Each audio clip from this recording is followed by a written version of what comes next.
নমস্কার বন্ধুরা, মানবীর রান্নাঘরে আপনাদের সবাইকে স্বাগত জানাই। আমার আজকের রেসিপি ইলিশ মাছের পোলাও বা ইলিশ পোলাও। তো এখন তো বর্ষাকালে টাটকা ইলিশ পাওয়া যাচ্ছে, এই সময় বানিয়ে নিতে পারেন ইলিশ পোলাও। অনেক রকমের রেসিপি আমরা করি, কিন্তু এই রেসিপিটাও কিন্তু খুব সুন্দর হয়, করে দেখতে পারেন একবার। তা আমি সেদিন দুটো মাছ দেখিয়েছিলাম, বোনের বাড়ি থেকে পাঠিয়েছিল। তো একটা মাছের ভাপা রেসিপি দেখিয়েছিলাম, আর এটার আরেকটা মাছের আজকে দেখাচ্ছি ইলিশ পোলাও। তো প্রথমে মাছটাকে আমি ভালো মতো কেটে নিয়েছি। স্বাভাবিক মাথা আর লেজা এবং আরও কিছুটা অংশ বাদ দিয়ে শুধু মাঝের অংশটা থেকে আমি 6 পিস নিয়েছি। এটাকে ভালো করে ধুয়ে একটু নুন মাখিয়ে রেখেছি আগে। তারপর আমি একটা পাত্রে 2 গ্লাস বাসমতি চাল নিয়ে নিচ্ছি। 2 গ্লাস মানে ধরুন 400 গ্রাম মতো চাল। এটা চালটা আগে ধুয়ে আমি 1 ঘন্টার জন্য ভিজিয়ে রেখেছিলাম। তাহলে কি হবে না, ভাতটা ভালো হবে আর কি। তবে এই ভাতটা কিন্তু আমি আগে করব না, আমি অন্যরকমভাবে করব। যেমন ফ্রাইড রাইসে আমরা আগে ভাতটা করে নিই, ঠিক ওরকম করব না। কিভাবে করব সেটাই দেখাচ্ছি। তো চালটা ধুয়ে আমি 1 ঘন্টার জন্য এটা ভিজিয়ে রেখে দিচ্ছি। আর এখানে আমি টক দই নিয়ে নিয়েছি। একটা 400 গ্রামের প্যাকেট ছিল, সেটার থেকে ধরুন প্রায় 200 গ্রাম মতো। মানে এইরকম একটা ছোট পাথরের গ্লাস, এটা আমার জয়সলমীর থেকে আনা। তো দেখুন কি সুন্দর গ্লাসটা। তো এটার 1 গ্লাস, এই ধরুন বড় কাপের 1 কাপ আমি দই নিয়েছি।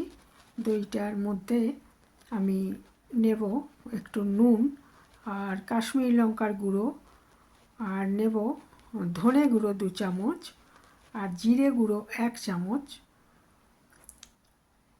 এগুলো নিয়ে জিরে গুঁড়োটা কম দেবো আর কি, দিয়ে এটাকে আমি একটু ফেটিয়ে নিয়ে তারপরে এর মধ্যে আমি দিয়ে দিচ্ছি আদা বাটা আর রসুন বাটা। ছোট 1 চামচ করে আদা বাটা রসুন বাটা নিয়েছি, আর 2 চামচ নিয়েছি আমি পেঁয়াজ বাটা। তো নিয়ে এটাকে আবার ভালো মতো মাখিয়ে নিচ্ছি আমি। নিয়ে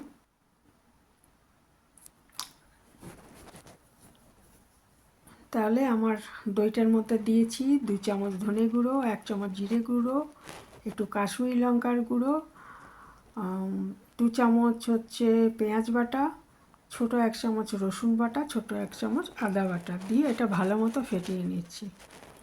নিয়ে এখানে যে আমি মাছের টুকরোগুলো রেখেছিলাম ধুয়ে নুন মাখিয়ে, সেগুলো এটার মধ্যে আমি মাখিয়ে 10 মিনিট মতো রেখে দেবো।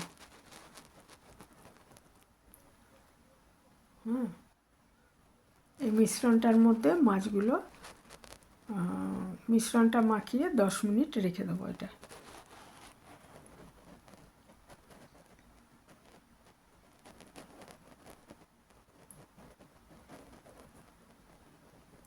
10-15 মিনিট রেখে দেবো। আর এদিকে আমি একটা কড়াইতে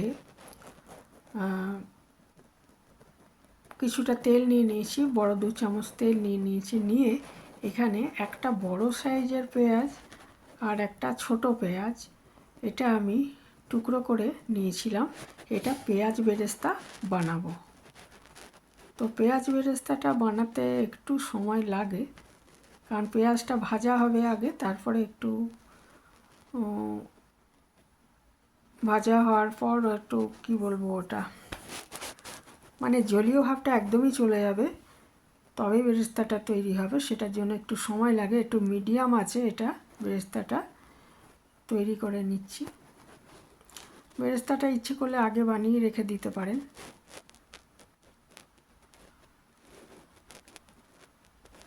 এটা এই যে ভেজে নিচ্ছি। এটা পেঁয়াজ ভাজা হতে কিন্তু একটু সময় লাগে, 15-20 মিনিট।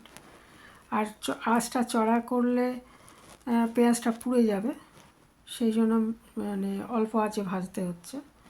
এটা প্রায় হয়েই এসছে। এটা ভালো মতো বাদামি রং ধরে গেলে তখন এটা আমি তুলে রেখে দেবো।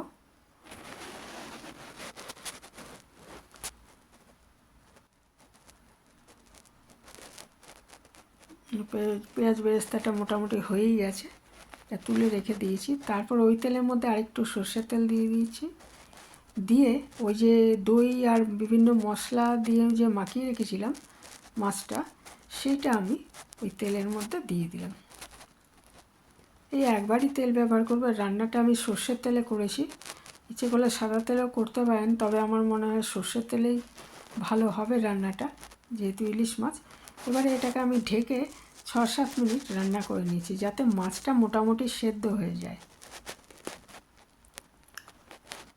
মাছটা কিন্তু ভাজলাম না, মানে কাঁচাই ওইভাবে সেদ্ধ করে নিচ্ছি। হ্যাঁ, ইচ্ছে করলে একবার উল্টে দিতে পারেন, তবে ইলিশ মাছ কিন্তু খুব নরম, এই জন্য উল্টানোর সময় খুব সাবধানে উল্টাতে হবে, বা না উল্টালেও চলবে। একবার ঢেকে একটু নেড়ে চেড়ে আবার ঢাকা দিয়ে এরকম প্রায় 7-8 মিনিট রান্না করে নিতে হবে, মানে মাছটা যাতে মোটামুটি সেদ্ধ হয়ে যায়। পুরো সেদ্ধর দরকার নেই, কারণটা হচ্ছে যে পরবর্তীকালে আরেকটু রান্না হবে এটা চালের সাথে। তো 6-7 মিনিট এরকম ঢাকা দিয়ে রান্না করে তারপরে মাছগুলো দেখুন এইভাবে আমি তুলে একটা পাত্রে রেখে দেবো।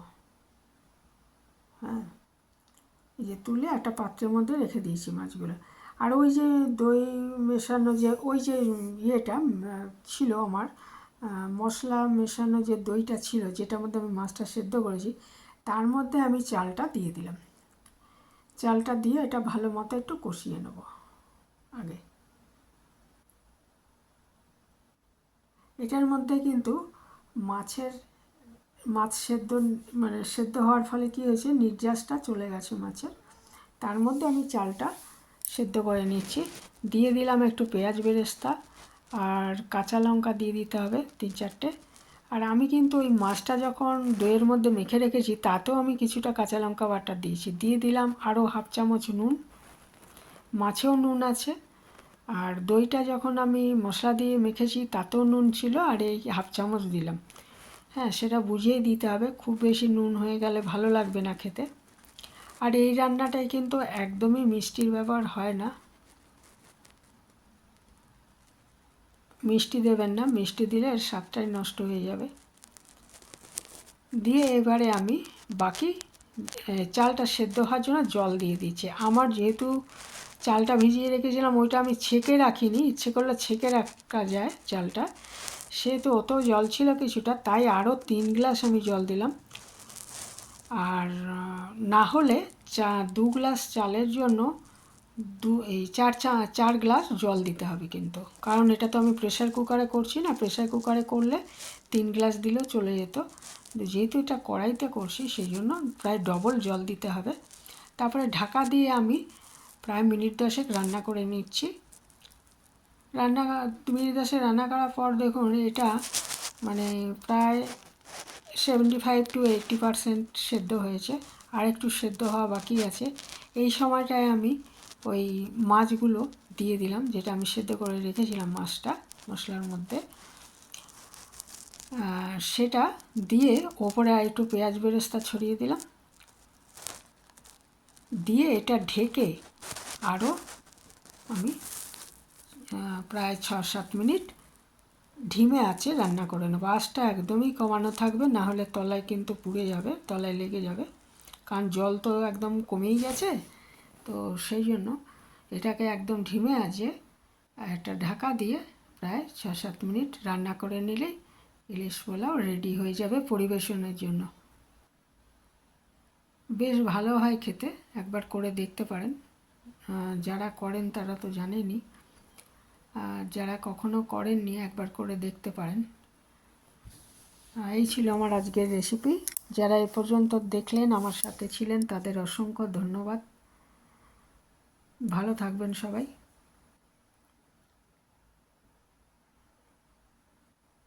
তো বাড়িতে এইভাবে আমরা ইলিশ পোলাও করে নিতে পারি। এটা কিন্তু হোটেলে অনেক দামে বিক্রি হয়, তা একবার বাড়িতে করে দেখতে পারেন।